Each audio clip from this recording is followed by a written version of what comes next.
أعوذ بالله من الشيطان الرجيم.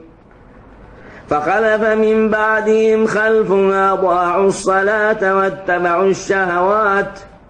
واتبعوا الشهوات فسوف يلقون غيا إلا من تاب وآمن وعمل صالحا فأولئك يدخلون الجنة ولا يظلمون شيئا.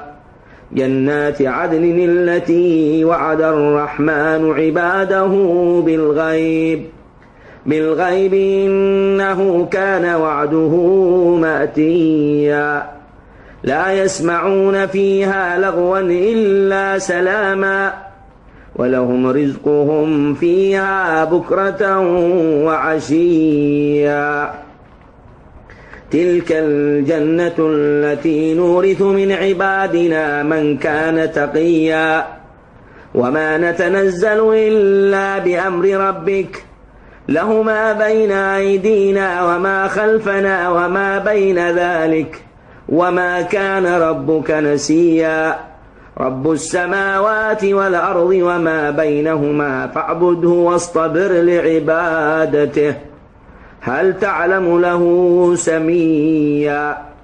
ويقول الإنسان أإذا ما مت لسوف أخرج حيا.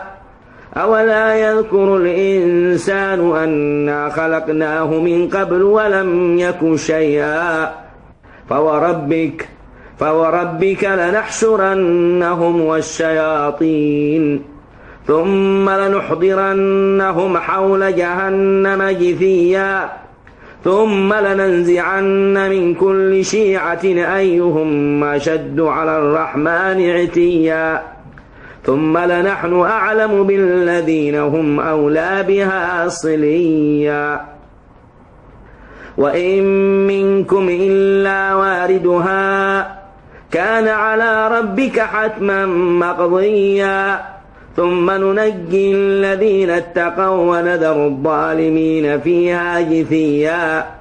وإذا تتلى عليهم آياتنا بينات قال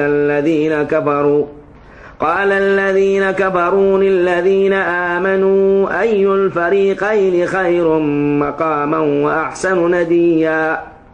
وكم أهلكنا قبلهم من قرن هم أحسن أثاثا ورئيا. قل من كان في الضلالة فليمدد له الرحمن مدا حتى إذا رأوا ما يوعدون إما العذاب وإما الساعة فسيعلمون من هو شر مكانا وأضعف جندا.